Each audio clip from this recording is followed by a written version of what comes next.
سوال یہ ہے کہ دیکھیں آپ نے پہلے بھی ایک براڑ پہ بات کی تھی تو اس وقت مجھے بولنے کا موقع نہیں ملا تھا، لہذا میرا کویسچن وہ تب سے ویلڈ کا ویلڈ ہی ہے، ابھی تک ہولڈ پہ ہے۔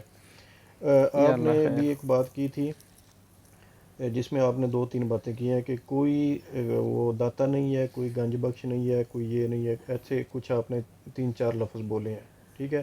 جی تو جو ہمارا بریلوی مسلک ہے نا، اس کے تحت جو میں نے جہاں تک پڑھا ہوا ہے نا، وہ یہ ایک بات بیان کرتے ہیں کہ ہم ان کو اس طرح نہیں کہتے جس طرح کہ اللہ تعالیٰ کی ذات کو کہتے ہیں۔ وہ اس کے جواب میں یہ کہتے ہیں کہ دیکھیں، ابھی آپ کا مثال کے طور پہ ابھی آپ کا نام ہے ناصر، تو ناصر جو ہے یہ اللہ تعالیٰ کا صفاتی نام ہے، اور ناصر کا مدد مطلب ہوتا ہے مدد کرنے والا، تو سب سے بڑا مدد کرنے والا تو اللہ تعالیٰ کی ذات ہے۔ تو وہ کہتے ہیں کہ اسی طرح جو ہم داتا یا یہ کچھ صفاتی نام دیتے ہیں، وہ اس کا مطلب یہ ہوتا ہے کہ اللہ تعالیٰ کے دیے ہوئے سے وہ لوگ دیتے ہیں، یا اللہ تعالیٰ ان جو وہ ذریعہ بنتے ہیں، اس طرح مطلب کہ وہ اختیار کلی نہیں ہوتا، وہ اللہ تعالیٰ کے دیے ہوئے اختیار دیکھیں سے جی، جو وہ کرتے آپ ہیں۔ کا ملی سوال صاحب آ ملی گیا صاحب ہے جسٹ اے ایک مومنٹ منٹ۔ عبداللہ بھائی، پلیز، پلیز۔ میں تو مزید اسی سوال کے طرح ساتھ ایڈ کر دیتا ہوں جی کیونکہ میں بریلوی مسلک سے ہوں، کہ یہ جو ہے ہم لوگ شروع سے سنتے ہیں کہ جیسے ولی اللہ ہیں اور جو اس طرح جو نیک لوگ ہیں ان کا وسیلہ، یعنی کہ یا اللہ اس نیک بندے کے صدقے جو ہے نا ہم کو عطا کر دے، اس طرح کا وسیلہ مطلب اور چیز ہے، وسیلے کے ساتھ تقریباً وسیلے کا بھی آنسر کر دیجیے گا ناصر صاحب۔ یہ ایک یہ ہوگی کہ وہ جو مانگتے ہیں نا، تو وہ اس طرح نہیں مانگتے جس طرح کہ مطلب کچھ الفاظ ہوتے ہیں جو ملٹی پرپز ہوتے ہیں، جس طرح صادق ہے، تو صادق کی جو ڈیفینیشن ہے وہ سب سے بڑی ذات جو ہے نا سچی، وہ اللہ تعالیٰ کی ذات ہے۔ اسی طرح امین، وہ کافی سارے لفظ ہیں جو اللہ تعالیٰ کے صفاتی ناموں میں آتے ہیں، لیکن وہ دوسری جگہ پر بھی استعمال ہوتے ہیں، جس طرح کہ آپ کا نام ناصر ہے، اللہ تعالیٰ کی ذات سب سے بڑی مددگار ہے، لیکن آپ کا بھی وہی میننگ ہے، تو ٹھیک ہے، آپ یہ دو چیزیں وہ تھوڑا واضح کر دیجیے۔ جی اچھا، بور نہیں ہوئیے گا، تھوڑا سا کویشچن ایسا ہے کہ اس کا آنسر تفصیل طلب ہے، ٹھیک ہے؟ دیکھیں، قرآن پاک میں ہمارے مرشد عمران خان صاحب اکثر ایک آیت کوٹ کرتے ہیں، ایاک نعبد و ایاک نستعین۔ میوٹ نہ لگائیے، تھوڑا بہت ہوں کیتے رکھیے تاکہ مجھے پتہ لگے کہ کچھ ہو ٹھیک رہا ہو ہے۔ گیا، نہیں، ہم ٹھیک ہو میوٹ گیا۔ نہیں، ہم ساتھ میں اچھا، ریکارڈنگ بھی لگائیں گے، میں نے یہ پوسٹ نعرہ کرنی ہے، تکبیر! بیچ میں کسی نے نہیں اللہ، بولنا، میں نے یہ یوٹیوب چینل پہ چڑھانی ہے۔ اچھا اس کے بعد میرا سوال ہوگا، ٹھیک ہے نا؟ جی ٹھیک ہے۔ اوکے۔ ایاک نعبد و ایاک نستعین، اے اللہ ہم تیری ہی عبادت کرتے ہیں اور آپ سے ہی مدد مانگتے ہیں۔ یہ جو ایاکا کی ضمیر ہے نا، یہ اتنی ہی مطلب ایک خاص ہے کہ اللہ ہی سے عبادت کے لائق اور استعانت کے لائق صرف اللہ کی ذات ہے۔ دیکھیں، استعانت ہوتی ہے اور ایک معاونت ہوتی ہے۔ استعانت کیا ہے؟ استعانت یہ ہے کہ اے اللہ مجھے شفا دے دے، مجھے اولاد دے دے، بارش برسا دے، ٹھیک ہے؟ اس طریقے سے دنیا کی بہت ساری، دنیا کے اندر ہم پریشانیوں میں پھنستے ہیں، مصیبتوں میں پھنستے ہیں۔ آسان لفظوں میں استعانت اس کو کہتے ہیں کہ جو کام کسی کے بس میں کرنے کا ہو ہی نہ، ٹھیک، وہ اللہ کے بس میں ہے، ٹھیک ہے؟ ایک معاونت ہوتی ہے، خوشی غمی میں آپ کو پیسوں کی ضرورت پڑتی ہے، دوستوں سے مدد لے لیتے ہیں، معاونت کر لیتے ہیں۔ استعانت حرام ہے کسی سے بھی مانگنا، معاونت آپ کسی سے بھی مانگ سکتے ہیں، ٹھیک ہے؟ نمبر دو، جو لوگ یہ کہتے ہیں کہ ہم گنج بخش کہتے ہیں نعوذ باللہ، یا ہم جو ہے وہ داتا بولتے ہیں، یا اس طرح کے الفاظ ہم بولتے ہیں، تو ہمارا مقصد اصل میں یہ نہیں ہوتا۔ دیکھیں، میں ایک آپ کو عام سی مثال دوں گا۔ جب آپ بولتے ہیں نا ابو، کیا بولتے ہیں؟ ابو۔ ابو ایک جی جی، خاص لفظ ہے جو اگر آپ لغت میں دیکھیں گے تو اس کا ترجمہ آپ کو ملے گا کہ جس کے نطفے سے آپ پیدا ہوئے، دنیا میں آنے کا سبب بنے، وہ آپ کا ابو ہے، آپ کا والد ہے۔ اس کے علاوہ آپ دنیا کے کسی انسان کو ابو والے لفظ سے مخاطب نہیں کر نہیں کر سکتے۔ جی۔ گنج بخش ہے، داتا ہے، یہ فارسی کے لفظ ہیں، ٹھیک ہے؟ اس طرح کے جتنے الفاظ ہیں، کچھ عربی کے ہیں، کچھ فارسی کے ہیں۔ آپ جا کے لغت کے اندر اس کا لغوی معنی پڑھ لیں، آپ کو سمجھ آ جائے گی. دیکھیں خزانے بخشنے والا, ٹھیک ہے, یہ جو خزانے ہیں وَعِندَهُ مفاتح الغیب, ہر غیب کا ہر طرح کے خزانہ اس کی چابیاں. علامہ روح المانی نے تفسیر المانی کی تفسیر میں اس آیت میں لکھا ہے کہ اس کا مطلب یہ ہے کہ دنیا میں جتنے بھی چھپے ہوئے خزانے ہیں, جتنے بھی ظاہر خزانے ہیں, تمام خزانوں کی کنجیاں اللہ کے پاس ہیں. ٹھیک ہے, اب اللہ سے ہی مانگنا ہے. قل انا ادعو من دون اللہ ما لا ينفعنا ولا يضرنا. اللہ کی ذات کے علاوہ تم جس سے بھی مانگتے ہو وہ تمہیں نہ تمہیں نقصان پہنچا سکتے ہیں نہ تمہیں نفع دے سکتے ہیں, وہ اس قابل ہی نہیں ہے. ٹھیک ہے, تو یہ بات تو ہوگی داتا نہیں بول سکتے کسی کو. کیوں؟ داتا کا فارسی میں آپ ترجمہ دیکھ لیں لغت میں, عطا کرنے والا, عطائیں کرنے والی ذات اللہ کی ہے, خزانے بخشنے والی ذات اللہ کی ہے, اولادیں دینے والی ذات اللہ کی ہے. آپ دربار پہ بیٹھیں اور دعا کریں بابا جی مجھے اولاد دے دے, ٹھیک ہے, قبر میں جا کے آپ قبر والے سے اگر مانگتے ہیں, کوئی بھی دنیا کا ایسا سوال کرتے ہیں ان سے, جو کہ خود قرآن پاک میں آتا ہے کہ وہ اللہ تعالیٰ کے محتاج ہیں, ٹھیک ہے, وہ تو اس من مٹی کے نیچے ہیں, ان کی اپنی زندگی کیسی ہے اللہ کے علاوہ کوئی نہیں جانتا, کیا بیت رہی ہے ان پہ. تو قبر کے اوپر جا کے جو سنت عمل ہے, آپ نے ہم شوافے کے نزدیک تو قبر کے اوپر ہاتھ اٹھا کر نہیں دعا مانگ سکتے, احناف کے نزدیک بھی یہی ہے. احناف بھی کہتے ہیں کہ قبر کے اوپر ہاتھ اٹھانے کے بغیر دعا مانگو کہ دیکھنے والا اس شک میں نہ پڑ جائے کہ یہ قبر والے سے مانگ رہا ہے.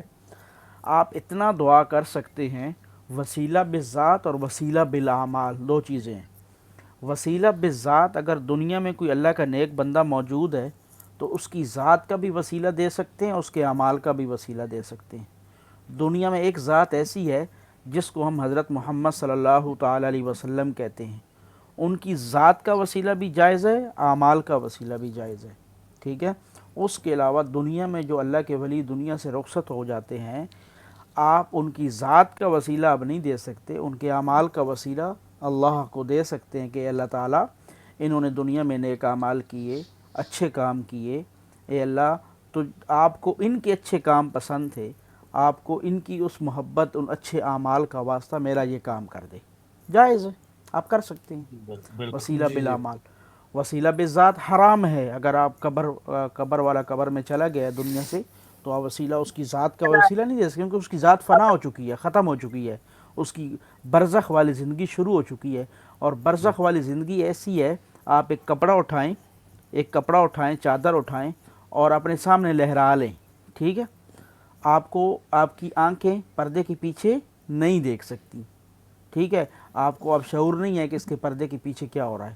تو اللہ تعالیٰ جہاں شہداء کی زندگی کا بھی ذکر کرتے ہیں نا, وہاں اللہ تعالیٰ یہ کہتے ہیں کہ وَلَا تَشْعُرُونَ, آپ اس کا شعور نہیں رکھ سکتے کہ ان کی زندگی کی کیفیت کیا ہے, وہ کس طرح زندہ ہیں.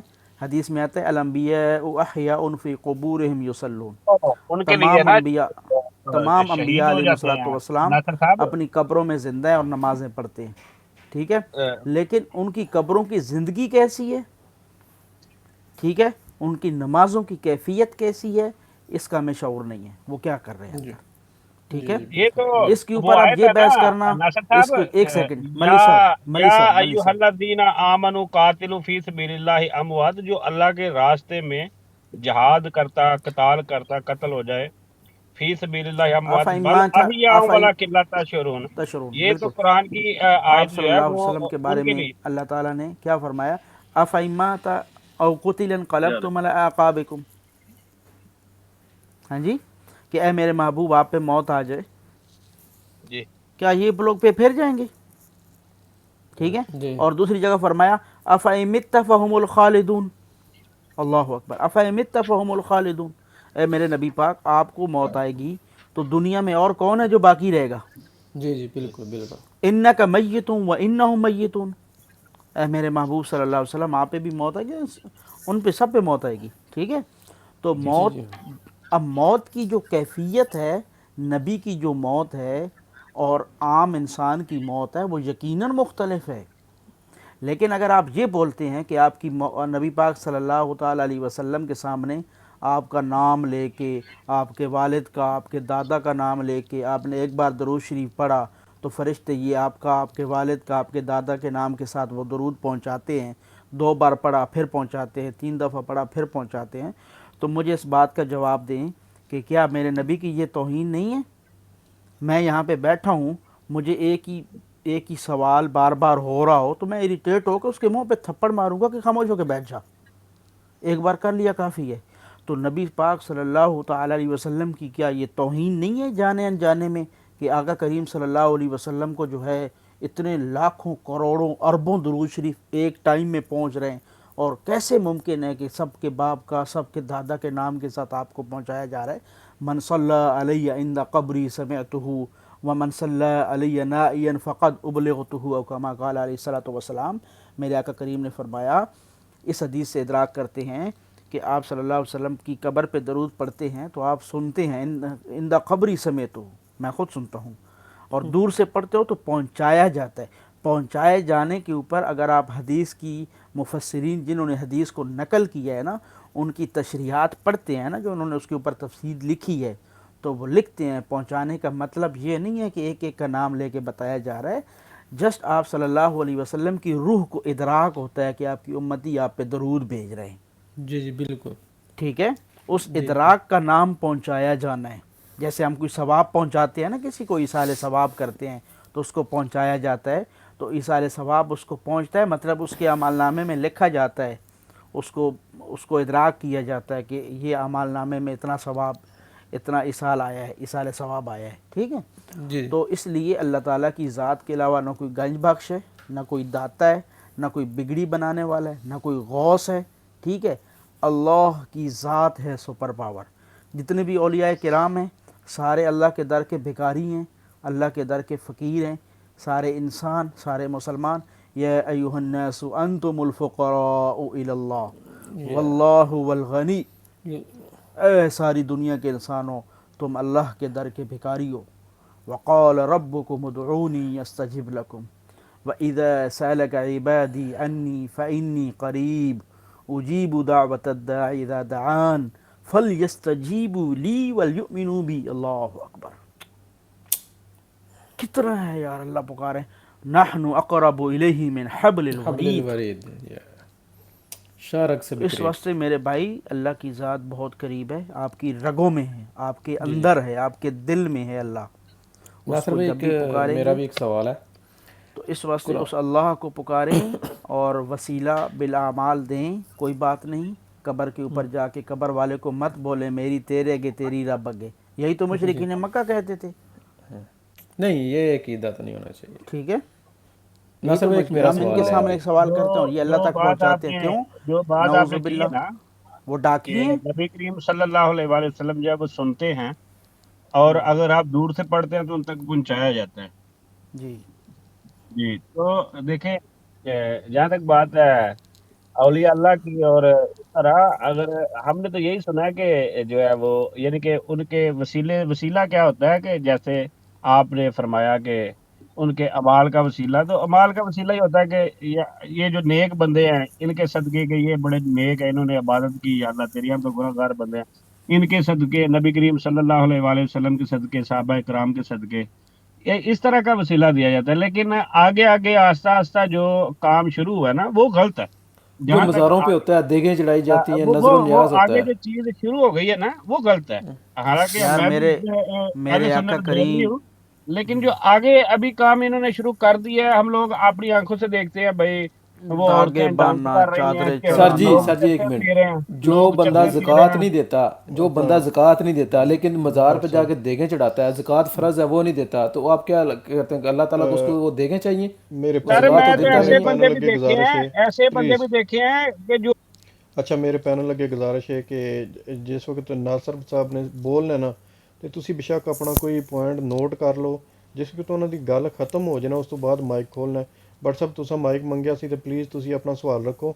ਉਸ ਤੋਂ ਬਾਅਦ ਮੈਨੂੰ جی جی ਤੁਸੀਂ میں سوال کرنا. ਆਪਣਾ ਨਾਸਰ ਸਾਹਿਬ ਆਪਣਾ ਬਟ ਸਾਹਿਬ ਉਸ ਤੋਂ ਬਾਅਦ ਮੇਰਾ ਸਵਾਲ ਆਵੇ ਤਾਂ ਮੈਂ ਪਿਛਲੇ ਸਵਾਲ ਦੇ ਰਿਲੇਟਡ ਹੀ ਸਵਾਲ ਕਰਨਾ ਤੇ ਬੜਾ ਉਹਦੇ ਤੇ ਤੁਸੀਂ وضاحت جی، دینی. جی اللہ بٹ صاحب. تعالیٰ کو کسی وسیلے کی ضرورت نہیں ہے.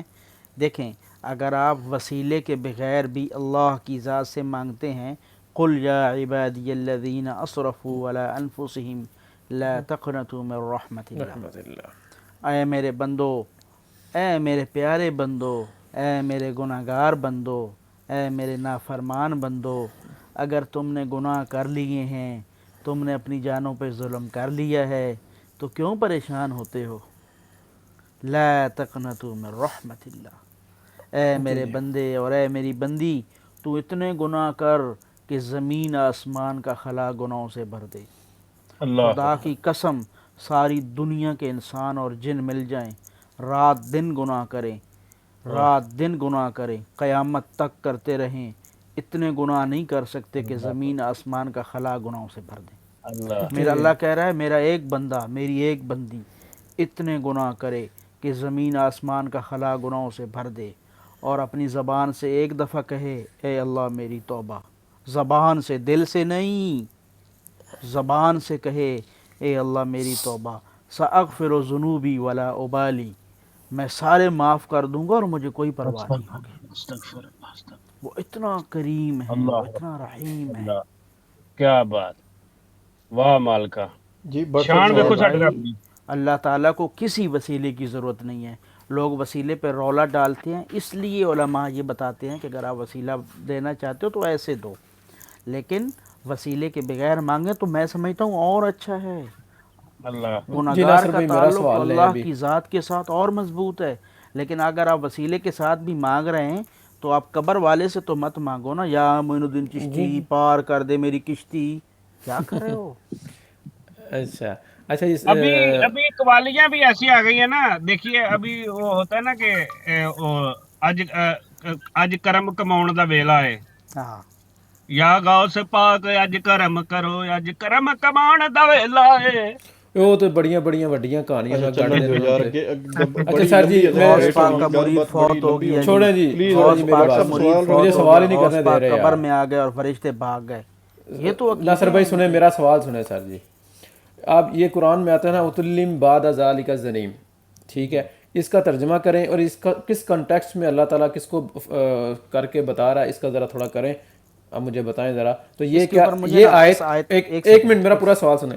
کیا یہ آیت ہم اس چیز کو بنا کے ہم کسی مسلمان پر یہ کر کے اس کو یہ گالی دے سکتے ہیں، یا اس پہ یہ لگا سکتے ہیں، یہ آیت فٹ کر سکتے ہیں؟ اس کا تھوڑا کر دیں آپ.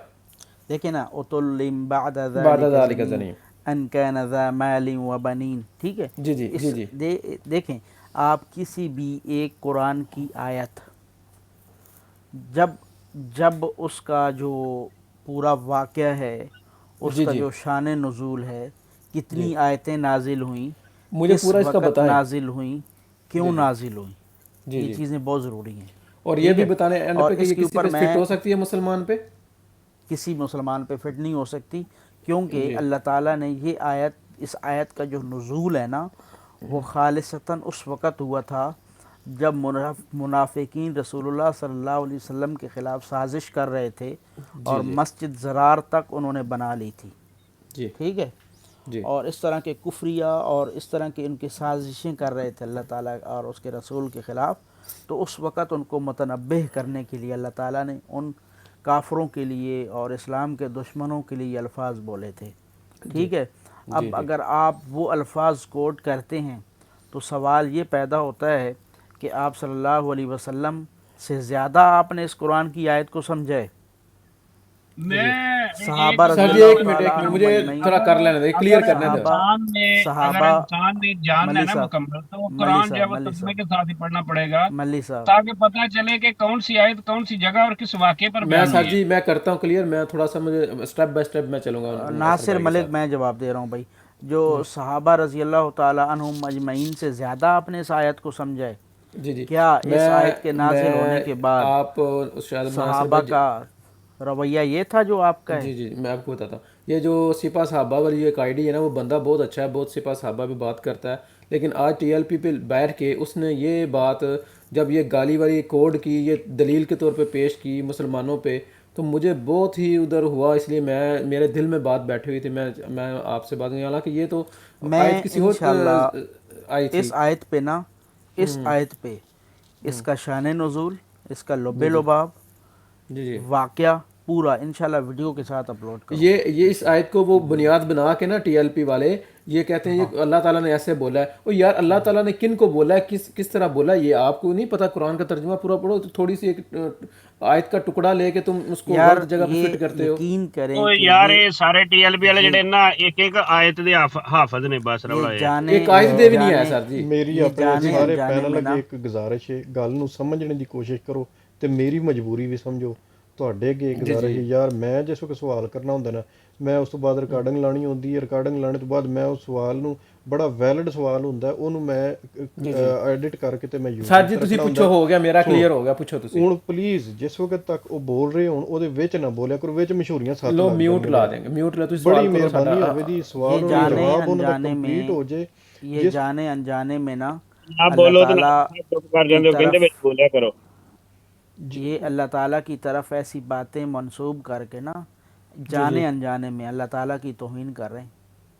دیکھ لیں ان کدھر کی کون اللہ سا لا فٹ کرتے ہیں. یستحیی ان یضرب مثلا ما بعودۃ فما فوقها.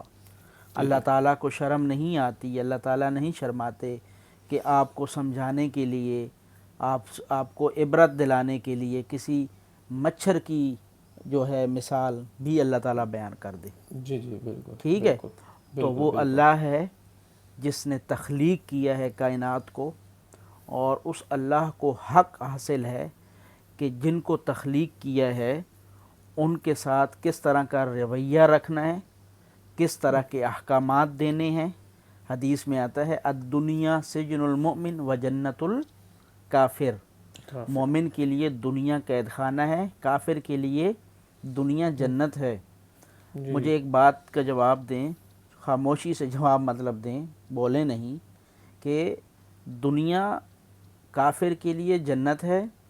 ہمارا مسلمانوں کا عقیدہ ہے کہ جنت میں ہر خواہش پوری ہوگی, اس لیے کافروں کی دنیا میں ہر خواہش پوری ہوتی ہے. مومن کے لیے قید خانہ ہے, قید خانے میں جیل کے اندر جیلر کی مرضی کے کپڑے ہوتے ہیں, جیلر کی مرضی کا سونا ہوتا ہے, جیلر کی مرضی کا کھانا ہوتا ہے, جیلر کی مرضی کا کام ہوتا ہے. ٹھیک ہے, جیل میں رہنے کے لیے جیلر کی مرضی چلتی ہے. اس جیل کو بنانے والا اللہ تعالیٰ ہے اس دنیا کو. اس جیل کے لیے جو اللہ تعالیٰ نے اپنا پیغمبر حضرت محمد صلی اللہ علیہ وسلم کو منتخب کیا کہ اس جیل کی, اس دنیا کی نگرانی کریں, مسلمانوں کو بتائیں اوڑھنا بچھونا کیسا ہوگا, کھانا پینا کیسا ہوگا, زندگی کیسے گزارنی ہے. ٹھیک ہے, اچھا اب وہ تو اللہ تعالیٰ ہے, اس نے تو قانون بنائے ہیں. ایک باپ سے جب ہم پیدا ہوئے ہیں تو اس باپ کا ہمارے اوپر پورا حق ہے کہ اس نے ہماری تربیت کیسے کرنی ہے, ہمیں کیا تعلیم دینی ہے, کہاں ہمیں اس نے پڑھانا ہے, کہاں کون سے کپڑے پہنانے ہیں, ہماری نیند کا شیڈول کیا ہے, اس باپ کے ہاتھ میں ہے. اسی طرح اللہ کے ہاتھ میں ہے, اس نے ہمیں پیدا کیا ہے. اب آپ اللہ تعالیٰ کے مقابل کھڑے ہو رہے ہیں کہ اللہ تعالیٰ نے یہ بات کہی, نعوذ باللہ معاذ اللہ, کہ ہم بھی یہ بات کوٹ کر رہے ہیں. یہ تو سراسر کفر ہے. اور آپ اللہ تعالیٰ نے پتہ نہیں اس وقت کے شان نزول کے مطابق وہ بات اسلام کے بدترین دشمنوں کے لیے جو کوٹ کی, وہ مثالیں آپ آج کے مسلمانوں کے لیے کوٹ کرتے ہیں اپنی سیاست کو چمکانے کے لیے. وہ سیاست جس کا اسلام میں تصور ہی نہیں ہے, جو اسلام کا متضاد نظام ہے, جو اسلام کا مقابل, خلافت کا مقابل نظام ہے, اس کو چمکانے کے لیے. اب یہ بھی کہتے ہیں کہ سیاست جو دین کے اندر ہے سب کچھ ہے, لیکن وہ سیاست وہ ہے کون سی, یہ کوئی بھی ایکسپلین نہیں کرتا. وہ سیاست کا لیول کیا تھا وہ کوئی ایکسپلین نہیں کرتا. میں ہن کر لواں سوال یا میں جی آ جاؤ ویلکم کرو نہیں کرو ਗੱਲ ਇੱਕ ਵਾਰੀ ਇੱਕ ਪਾਸੇ ਚੈਪਟਰ ਸ਼ੁਰੂ ਹੋ ਪਿਆ ਹੋਵੇ ਨਾ, ਮਸਾ ਮਾਰ ਕੇ ਗੱਡੀ ਜਿਹੜੀ ਹੈ ਨਾ ਉਸ ਟਰੈਕ ਤੇ ਚੜੀ ਗਈ, ਵਿੱਚੋਂ ਬੋਲ ਕੇ ਵਿੱਚ ਬੋਲਣੇ ਦਾ ਮਸਲਾ ਪਤਾ ਕੀ ਹੁੰਦਾ, ਬੜੀ ਸੋਹਣੀ ਮਜ਼ਹਬ ਇਸਲਾਮ ਤੇ ਗੱਲ ਵੀ ਚੱਲਦੀ ਸੀ, ਅੱਲਾਹ ਤਾਲਾ ਦੀ ਜ਼ਾਤ ਤੇ ਗੱਲ ਵੀ ਚੱਲਦੀ ਸੀ, ਕੁਰਾਨ ਤੇ ਚੱਲਦੀ ਸੀ, ਖਿੱਚ ਕੇ ਸਿਆਸਤ ਚਲਾਉਣ ਦੀ ਹੈ. نہیں ویکھو جی, میں ایک آیت پڑھی, ਉਹਦਾ ਤਰਜਮਾ, ਉਹਦਾ ਸਾਰਾ ਕੁਝ ਯਕੀਨ ਕਰੋ ਹਰ ਬੰਦਾ ਸਿੱਖ ਰਿਹਾ ਇਹਦੇ ਤੋਂ. ਜੀ ਨਾਸਰ ਸਾਹਿਬ, ਮੇਰਾ ਸਵਾਲ ਜਿਹੜਾ ਨਾ ਉਹ ਤਾਂ ਜਿਹੜੀ ਪਿਛਲੀ ਅਸੀਂ ਗੱਲ ਕੀਤੀ ਸੀ ਨਾ ਉਸ ਦੇ ਰਿਲੇਟਡ ਹੀ ਹੈ, ਤੇ ਉਹਨੂੰ ਥੋੜਾ ਜਿਹਾ ਤੁਸੀਂ ਮਜ਼ੀਦ ਐਕਸਪਲੇਨ ਕਰਕੇ ਦੇਣਾ.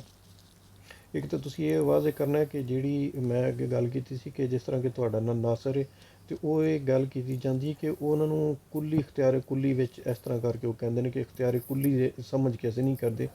ਅਸੀਂ ਇਹ ਸਮਝਦੇ ਹਾਂ ਕਿ ਅੱਲਾਹ ਤਾਲਾ ਦੇ ਦਿੱਤੇ ਹੋਏ ਦੇ ਵਿੱਚੋਂ ਹੀ ਜੋ ਵੀ ਅੱਲਾਹ ਤਾਲਾ ਨੇ ਤੌਫੀਕ ਦਿੱਤੀ ਹੈ, ਇਸ ਤਰ੍ਹਾਂ ਕਰਕੇ ਉਹ ਚੀਜ਼ ਹੁੰਦੀ ਹੈ ਕਿ ਉਹ ਮੁਖਤਾਰ ਕੁੱਲ ਨਹੀਂ ਹੈ ਨਾ। ਅੱਲਾਹ ਤਾਲਾ ਦੀ ਜਿਹੜੀ ਦਿੱਤੀ ਚੀਜ਼ ਹੁੰਦੀ ਨਾ ਉਹਦੇ ਵਿੱਚੋਂ ਉਸ ਦੇ ਵਸੀਲੇ ਨਾਲ ਹੀ ਦਿੰਦੇ ਨੇ। ਅੱਛਾ, ਵਸੀਲੇ ਦਾ ਤੁਸੀਂ ਅੱਗੇ ਜਵਾਬ ਦੇ ਦਿੱਤਾ ਤੇ ਹੋਪ ਕਿ ਸੁਣਨੇ ਵਾਲਿਆਂ ਨੂੰ ਵੀ ਪਤਾ ਲੱਗ ਗਿਆ ਹੋਵੇਗਾ। ਔਰ ਦੂਸਰਾ ਸਵਾਲ ਜਿਹੜਾ ਨਾ, ਹੁਣ ਤੁਸੀਂ ਜ਼ਿਆਦਾ ਰੋਸ਼ਨੀ ਇਸ ਚੀਜ਼ ਤੇ ਪਾਣੀ ਹੈ ਕਿ ਜਿਸ ਵਕਤ ਅਸੀਂ ਕੁਰਾਨ ਪਾਕ ਪੜ੍ਹਦੇ ਹਾਂ ਨਾ, ਤੇ ਕੁਰਾਨ ਪਾਕ ਦੇ ਜਿਹੜੇ ਸਭ ਤੋਂ ਪਹਿਲੇ ਅਲਫਾਜ਼ ਨੇ ਨਾ, ਉਹ ਨੇ ਬਿਸਮਿਲ੍ਲਾਹਿਰ ਰਹਿਮਾਨਿਰ ਰਹੀਮ। ਇਸ ਦੇ ਵਿੱਚ ਅੱਲਾਹ ਤਾਲਾ ਦੇ 3 ਨਾਂ ਹੁੰਦੇ ਨੇ। ਇੱਕ ਨੰਬਰ 1 ਅੱਲਾ, ਅਰ ਰਹਿਮਾਨ ਔਰ ਅਰ ਰਹੀਮ। ਔਰ ਫਿਰ ਇਸ ਤੋਂ ਬਾਅਦ ਅੱਲਾਹ ਤਾਲਾ ਦੀ ਜ਼ਾਤ ਦੇ ਬਾਰੇ ਵਿੱਚ ਇਹ ਹੁੰਦਾ ਕਿ ਅੱਲਾਹ ਤਾਲਾ ਦੀ ਜ਼ਾਤ ਜਿਹੜੀ ਨਾ ਉਹ 70 ਮਾਵਾਂ ਤੋਂ ਜ਼ਿਆਦਾ ਬੰਦੇ ਨੂੰ ਪਿਆਰ ਕਰਨੇ ਵਾਲੀ, ਮੁਹੱਬਤ ਕਰਨੇ ਵਾਲੀ ਹੈ। ਫਿਰ ਇਸੇ ਤਰ੍ਹਾਂ ਇੱਕ ਹਕਾਇਤ ਜਿਸ ਟਾਈਮ ਪੜ੍ਹਨੀਆਂ ਨਾ ਕਿ ਇੱਕ ਬੰਦਾ ਸੀ, ਉਹ ਸਾਰੀ ਰਾਤ ਬਹਿ ਕੇ ਯਾ ਸਮਦ ਯਾ ਸਨਮ ਯਾ ਸਨਮ ਯਾ ਸਨਮ ਕਹਿ ਰਿਹਾ ਸੀ ਬੁੱਤ ਨੂੰ, ਤੇ ਉਹਦੇ ਮੂੰਹ ਵਿੱਚੋਂ ਆਖਰੀ ਰਾਤ ਵਿੱਚ ਜਾ ਕੇ ਅੰਗਲਾਟਾ ਆਇਆ ਤੇ ਉਹਦੇ ਵਿੱਚ ਉਹਦੇ ਮੂੰਹ 'ਚ ਯਾ ਸਮਦ ਨਿਕਲ ਗਿਆ ਨਾ। ਤੇ ਅੱਲਾਹ ਤਾਲਾ ਦੀ ਜ਼ਾਤ ਨੇ ਉਹਨੂੰ ਕਹਿ ਦਿੱਤਾ ਕਿ ਆਵਾਜ਼ ਆਈ ਕਿ ਬੋਲ ਮੇਰੇ ਬੰਦੇ। ਤੇ ਫਰਿਸ਼ਤਿਆਂ ਨੇ ਕਿਹਾ ਯਾ ਅੱਲਾ, ਉਹ ਤੇ ਯਾ ਸਨਮ ਪਿਆਂਦਾ ਸੀ, ਗਲਤੀ ਨਾਲ ਯਾ ਸਮਦ ਬੋਲ ਗਿਆ, ਨਿਕਲ ਗਿਆ। ਤੇ ਅੱਲਾਹ ਤਾਲਾ ਦੀ ਜ਼ਾਤ ਨੇ ਉੱਥੇ ਫਰਿਸ਼ਤਿਆਂ ਨੂੰ ਆਖਿਆ ਸੀ ਕਿ ਇਹ ਜਿਹੜਾ ਨਾ ਅਗਰ ਉਹ ਨਹੀਂ ਬੋਲਦਾ ਮੈਂ ਵੀ ਨਾ ਬੋਲਾਂ ਤਾਂ ਮੇਰੇ ਉਹਦੇ ਵਿੱਚ ਫਰਕ ਕੀ ਰਹਿ ਜਾਂਦਾ। ਇੱਕ ਹਕਾਇਤ ਸੁਣੀ ਸੀ, ਉਹ ਤੁਸੀਂ ਜ਼ਿਆਦਾ ਇਲਮ ਵਾਲੇ ਬੰਦੇ ਹੋ ਤੇ ਇਸ ਦੇ ਬਾਰੇ ਵਿੱਚ। ਤੇ ਮੇਰਾ ਕਹਿਣ ਦਾ ਸਵਾਲ ਦਾ ਮਕਸਦ ਇਹ ਵੇ ਕਿ ਕਿਆ ਜਿਹੜਾ ਇਸਮੇ ਆਜ਼ਮ ਹੈ ਅੱਲਾ, ਅਰ ਰਹਿਮਾਨ ਔਰ ਅਰ ਰਹੀਮ, ਇਹ ਕੁਰਾਨ ਪਾਕ ਦੇ ਮਤਲਬ ਚੁਣੇ ਹੋਏ ਅਲਫਾਜ਼ ਉਹਦੀ ਬੁਨਿਆਦ ਜਿਹੜੀ ਆਉਂਦੀ ਹੈ ਨਾ, ਕਿਸੇ ਵੀ ਚੀਜ਼ ਦੀ ਬੁਨਿਆਦ ਉੱਥੇ ਰੱਖ ਦਿੱਤੇ ਗਏ ਨੇ।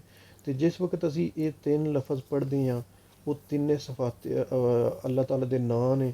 ਫਿਰ ਅੱਲਾਹ ਤਾਲਾ ਦੀ ਇਨਸਾਨ ਨਾਲ ਮੁਹੱਬਤ, ਫਿਰ 70 ਮਾਵਾਂ ਤੋਂ ਜ਼ਿਆਦਾ। ਤੇ ਕਿਆ ਸਮਝਦੇ ਹੋ ਤੁਸੀਂ ਕਿ ਇਸ ਤੋਂ ਬਾਅਦ ਵੀ